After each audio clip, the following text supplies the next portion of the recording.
Daniel wanted me to take a moment and talk to you about items that you might need when you go into walk a rehab. I have a lot of things that I may bring to a rehab with me. I have a whole bunch of things I'm going to discuss with you and talk to you about that you may want. The last two things I'm going to talk to you about bringing to a rehab I think are the most important. That's why I saved them for the last. So let's see what we got. So I bring with me to every single house, I have 4 lock boxes in my car at all times. I always bring a lockbox with me because you never know when you're going to sign up a deal and when you're actually going to need to do the lockbox. So we walk a lot of properties that happen to be in very bad neighborhoods. They might be boarded up.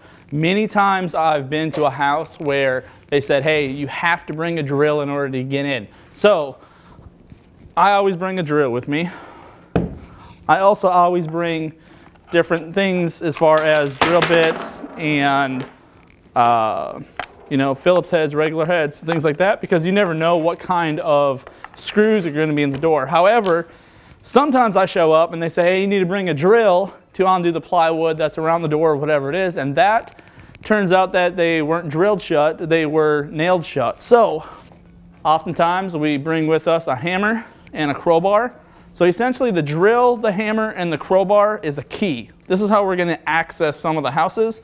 Not that you have to bring it with you all the time, but if you're going to be buying a house and it happens to be in a bad neighborhood or it happens to be boarded up, sometimes these items right here are your key. Because we also walk a lot of bad houses, I have a pair of gloves in my car. Some of the houses we walk to get bids on, they might be drug houses, they might have needles in them, there might be glass, there might be barbed wire, there might be trash, garbage, a lot of things that are really nasty that you don't want to touch. So I do bring a pair of gloves with me just in case the house is nasty. Now I have 2 flashlights that I bring. I have this flashlight right here in my hand. It's very, very bright. I use this one most of the time when I walk in a house. As an investor, I see a lot of houses that are no power on, no water on. They might be boarded up. There might be drapes. There might be blinds. And so I use the flashlight on those houses. And then I have this flashlight. So it is actually a flashlight. It is actually a flashlight that is also like a billy club. And this is just in case. I've never had to use it. But I do have this as my flashlight when I walk into a house that might not be in a good neighborhood. One trick, whenever we walk into a house, we always yell something like realtor or contractor or I'm here to buy this house. Make a lot of noise when you enter into a property, especially if it's vacant, because there may be a squatter in there. Multiple times we found squatters in our properties, and I'm just trying to keep you safe. So a couple other things that happen to be in my car at all times. I have a multi-utility tool. It's got a pliers on it. It's got a little ruler on it. It's got pocket knife, stuff like that. I've had to use this a couple of times for various reasons. Like one time a door was tied shut with some wire, so I've had to use that in that situation. I also have a regular screwdriver. I also have a regular screwdriver and a Phillips screwdriver. A lot of times a regular screwdriver becomes a small pry bar. And the Phillips screwdriver, if we're undoing houses that are screwed shut, sometimes we can unscrew the screws, but we can't screw them back in. But if you put force on a hand screwdriver, then you can screw the doors back in or the plywood back in if that's how you're opening the property. Tape measure.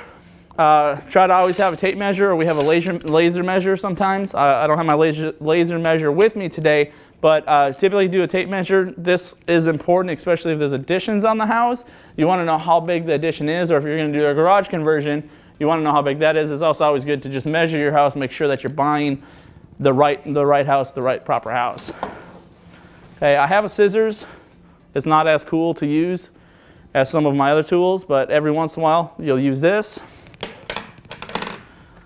I also bring with me zip ties. Sometimes we get into a situation where the gate won't shut, or the cabinets are falling off, or something just needs to be stitched up real quick. Zip ties are good for that.